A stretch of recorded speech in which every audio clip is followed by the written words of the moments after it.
Welcome back, WNST, Towson, Baltimore, and Baltimore Positive. We are merging the streams. If you're visiting WNST.net, looking for Luke, looking for Bengals Ravens coverage or the aftermath of the victory over the Washington football team, you'll find it all at Baltimore Positive, as well as our Taharka ice cream and our Planet Fitness friends and our friends from Royal Farms. Real fresh, real fast. I'll get those chicken tenders out. I'll be sitting at home watching this one on television. I usually see this guy in Cincinnati. I usually see him in Baltimore. I usually see him at owners' meetings. I usually see him at the Super Bowl. He is all things Cincinnati Bengals. I would call him a historian at this point, even though his real passion is the Boston Red Sox. He is the longtime Bengals insider at Bengals.com. You can follow him out of Twitter at Geoff Hobson. Sin, that's C-I-N, as in Sin C and Sin City. And not sensational yet, but you got a quarterback there, Hobby. I tell you what, I'll take your guy over the one upstate in Cleveland.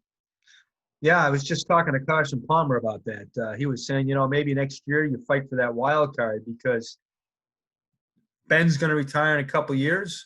And in Cleveland, you really don't know what you get in Baker, but you know what you get in Joe.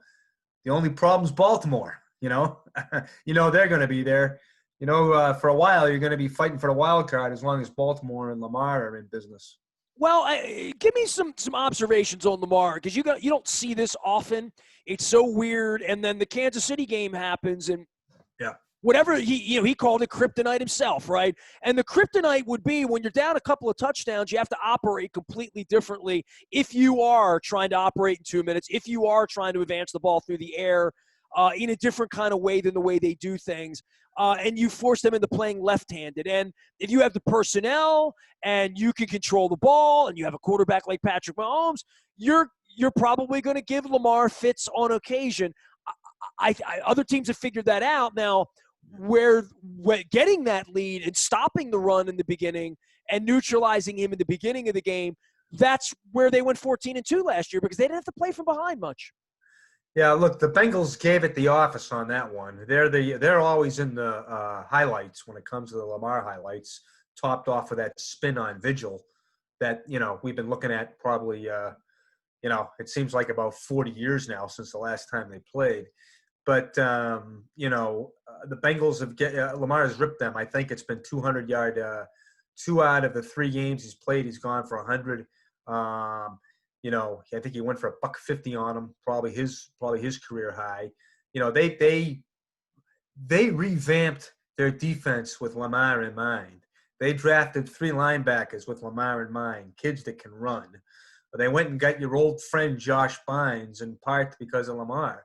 For the last 3 years, this club has led the league in allowing rushing yards.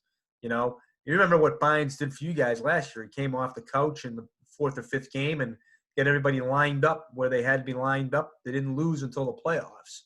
And, we're hoping he can do that here with us.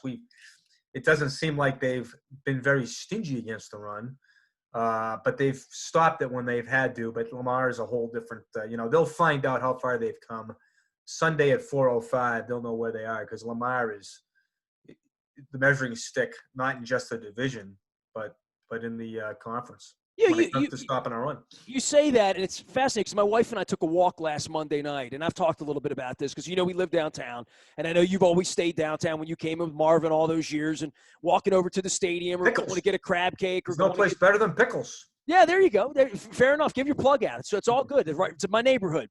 So my wife and I are walking through thinking places like Pickles would be mobbed, even though there would be social distancing. There would be people. There would be Ravens fans out. There weren't any Ravens fans out. But she said to me at the first red light, she's like, you think they're going to win tonight? And I said, you know what? This is the first time I feel like they're really going to be tested, against the Kansas City Chiefs. Like, you're going to find out how good you are when you face the team that's better than you, right? Or that has beaten you. And I find it interesting that teams are now measuring themselves against the Ravens, that the Ravens can't measure themselves against the Washington football team. Maybe not even against the Bengals. I don't know. I don't know what the odds are this week and how much better the Bengals are going to be, but we're going to find out. How much better are they? I mean, and in this measurement of if you lose by a touchdown this week, you're in better shape than you were last year. And if you neutralize Lamar or find something out about him, not that you guys are playing for a wild card at this point in the season, but the measuring stick part of this is for your franchise. And I'm measuring you too, because I don't know much about the new Bengals, really. Yeah. Well, Burrow makes some, he's the real deal. Nestor. He can make every throw. He moves in the pocket. He's quick. He's athletic. He's quicker and athletic than you think he is. He's a terrific runner. He's not Lamar by any stretch, but he'll do damage on the ground. He's calm in the pocket. To me, that's the big advantage that he has over Andy. Is Andy would take 5 steps and he'd disappear. But Joe is going to stand in the pocket and he's going to make something happen if nothing's there. So he's legit. He's also legit off the field. They voted him captain, which you rarely see that in this league of a rookie. But the way he stepped up in the social justice stuff in August, extremely impressive. It really impressed his veteran teammates, and they talked about it, about how and Joe tweeted his support for them early and often. And so he's got those guys behind him. He's got that locker room behind him. And well, he's a little older too, right? Than the normal rookie. Yeah, as Jesse Bates will tell you, the third-year safety, Joel's older than him. Jesse's already played he's played 37 games in this league already. So yeah, and he's been around too. Nestor. He's been around. He went through a challenge at Ohio State. He won a national championship, and he doesn't play believe me, he doesn't play like a rookie. He goes out there. He's a polished guy. Just needs to get some help. He's taken too many hits. The offensive line is, it's a work in progress. They're very talented at the skill spots. Joe Mixon leading the charge, the running back, the 2-time 1,000-yard running back, but he needs some help offensively. On the offensive line, they need to protect them better. And, defensively, they've got to make some stops. 25 points to the Jaguars, that's an awful lot of points to not a very good offense. So, it's a team that's building, but the fact that they've got number 9 back there, it's, there's been a lot of encouragement these first 4 games, even though they've only won one of them. Geoff Hobson is our guest from Bengals.com, getting you ready for all things Cincinnati and the Ravens. Hobby, are you traveling with the team? I went down to Houston. No, you were not. I am not. I am gonna get this. I'm an old man, Nestor, and I got asthma. So fair enough. It's got its. I'm sure he's looking for me. Well, tell me about the last 6 months for you and the organization. And, I think of you, not just being a sports writer and sort of old school and amongst old school people I know, but you love sports. I think some of us only love football. Some of us, don't love NASCAR. Right. I've always loved hockey. You know that. I'm a baseball guy. Eddie Van Halen died. Just the things that you're into, the affinity that you have, and the avidity of that affinity. I went down to Washington the other day to see the team that they can't even say the team's name anymore. The fans are gone. The fans are gone from our baseball team up here. And then they're going to not have a season where fans can even go, right? And they've played the Stanley Cup and the NBA and the social justice part of that. Baseball, in your vernacular and mine, we didn't have 2 very good teams this year, but it's kind of okay because I don't feel like I missed anything. Yeah. Football is the only thing that's felt a little bit normal on Sunday, man. Yeah, you said it, Nestor. I'm as big a Red Sox fan as there is. But I had a hard time. Now, it started when they traded Mookie, which I guess they do something stupid like that every pandemic, I guess, because it matches right up with selling Babe. Because it matches right up there with selling Babe Ruth during the like a true Beantown historian that you during are. During the Spanish flu of 1918 to 1920, and hopefully it won't be that long. But 100 years later, it's almost the same thing. The Red Sox won the World Series in 1918. And the Babe had a big year in 19, and they sold him. And then Red Sox win it in 2018. Mookie has a good year in 19, and they traded him, but they might as well have sold their soul. So I had a hard time getting into it right from the get-go. And then 60 games. 60 games. Nestor, growing up in New England, how many pennants would the Red Sox have won if it was just 60 games in the 70s? They might have won every year in the 70s if it was, they were always in first place after 60 games. I always had tickets in June for the reserve general admission seats at Memorial Stadium because, like, Jim Rice and Fred Lynn were coming in here with the boogeyman trying to beat us with a 41-year-old Louis Tion or something, like They were that always, sort of thing. it was. I mean, I spent the first 15 years of my life asking how did Baltimore do, because we were always chasing them. So, it's I mean, until they play 162 games. Well, I don't want to go old guy, get off my lawn either, but like when I put the games on and the pitchers are going out of the game in the second inning and the sabermetrics and 7-inning games and the 10th inning we're going to put a guy on second base. I mean, I don't know what the hell that was this year, but it looked to me like Eddie Feigner in the All-Stars a little bit to me. Yeah, I mean, I don't want to be an old guy either, but I also like what I like, and I don't like this stuff with home runs and strikeouts. And somebody had a great story. There's been a lot of good stuff written this week because of the great Bob Gibson passing away. Unfortunately, I thought Gibson was just a great figure, not only in the civil rights movement, but also as a ball player and a man. And, I think the day he died, did the Cardinals use 9 pitchers in a game or something? I mean, here's a guy that like would throw 3 complete games in a World Series over 7 days, for God's, I mean, I just like what I like, and I like runs. The last time I checked, that's how they keep score. Get the guy in. And that doesn't mean you strike out, and it doesn't mean you have to hit a 500-foot fly ball with 3,000 exit velocity or whatever. Get the guy in, score. Throw strikes. It doesn't have to be 155-mile-an-hour fastball, does it? Honest to God, Nestor, I'm thinking about coming back. If I could throw strikes at 60 miles an hour, they couldn't hit me because they're so dialed into hitting it at 168 miles an hour. They can't, that's all they can hit.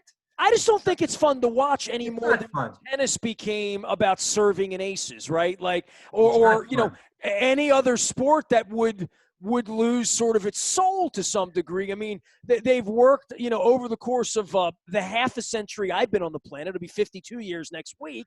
That hockey has moved red lines and blue lines to make the game better. The NBA has installed the 3-point for better or worse. It's made the game more interesting and it's lit the game up.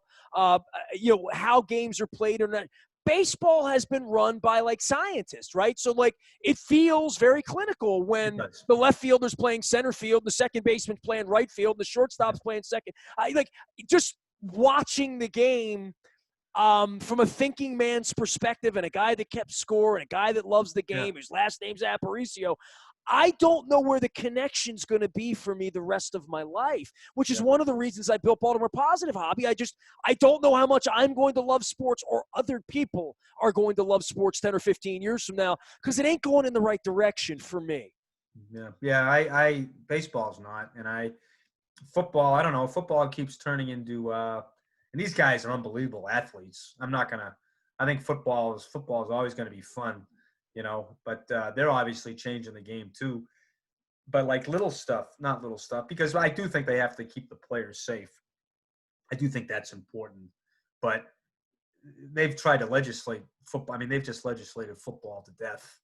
These guys can't make those calls. They couldn't make the calls when there was no legislation.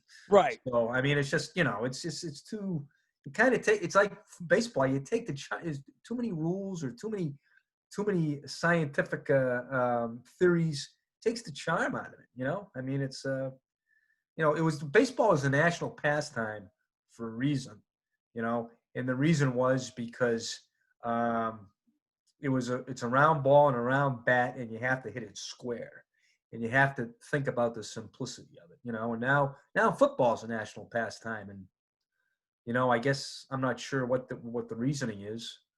but some of it's tied. I would say Thanksgiving. I think Thanksgiving changed football, that people gathered, families gathered forever, and then Thanksgiving led to Christmas, which led to the playoffs, which led to it being cold and people being trapped inside, and you had a team. And Brent and, Pat and Madden brought it, all of that. And I talked to Kevin Burrow and all of them. And, I mean, it's fed your family and my family for as long as we've known each other. Thank God. Thank God. Believe me, Hobby, I was down in the parking lot where Jack Kent Cook tried to make that team our team. And for 13 years how many crab cakes we had to serve to go steal.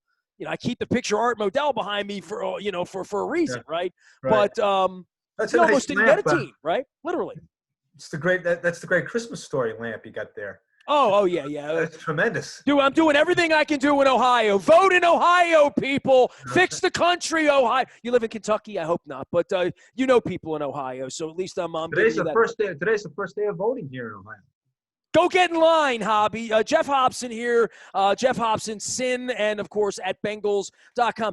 I got together with our old friend a couple of weeks ago, high on a hill overlooking the sands of the desert, and shared some expensive wine that was not bought by Keith Richards.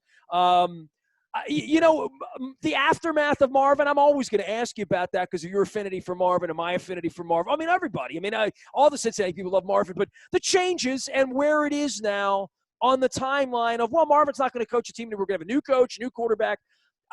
I feel like the pivot that the Bengals are on, I feel like we're going to get a better version of the Bengals this week. I expect I don't expect this to be a 2-14 version of the Bengals this year.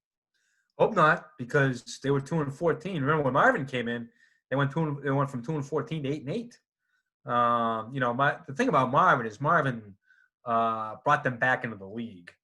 They were not doing. They had been out of it for about 13 years as far as keeping up with the Joneses. And then Marvin didn't even have a scouting staff, right? Literally didn't have scouts, right? No, they did. But Marvin came in and kind of gave it some organization, and so it's a different era. It's a different. There was more. There was more to the operation thanks to Marvin when Marvin left. So he left it. Obviously, he left it better than when he found it, and it's different, but it's actually the structure. Marvin brought a lot of this structure too, and I think what this team is trying to recapture, wasn't too long ago. These guys went to the playoffs 5 straight years. And there's muscle memory for Dunlop and Atkins and these guys that were Bernard, these guys that were around for it, Sure, yeah. And it's not like Marvin allowed anybody to do things the wrong way. I mean, they were prepared to play football every Sunday. He was he had them ready. He had them ready coming out of the gate, and they were ready to. They were always ready to play, and the last couple of years, it just kind of the injuries were just atrocious. The injuries were just atrocious in the last couple of years of Marvin's tenure. And I think, though, that the structure's in place with a lot, some of the guys that he went to the playoffs with, and then you get a quarterback like Burrow. I mean, Marvin did what very few people did. Was he rebooted with 2 different quarterbacks. He won with 2 different quarterbacks. He was at a place long enough where, he was contending for a Super Bowl with two different types of teams, two different generations. Well, what John's trying to do right now, in year 13, right? Literally, and it takes a good coach to do that, And now this is the 3rd reboot of this century. It was Marvin did it in 2003 with when he came in. He did it in 2011 when he drafted AJ and Andy, and now this is what Zach and Duke Tobin and Mike Brown are. This is the third reboot of the century, and for the second time, they're chasing Baltimore. They hired Marvin because he made him competitive in the division. He knew the division. He had coached in Pittsburgh. He had coached in Baltimore, and these guys couldn't get out of their own way in the division, and that's what Marvin made him immediately competitive in the division, and that's where they're trying to get. They're trying to get back to that. They only won 1 division game last year. Their first division game this year, they didn't look very good in Cleveland. So, again, this is a measuring stick game.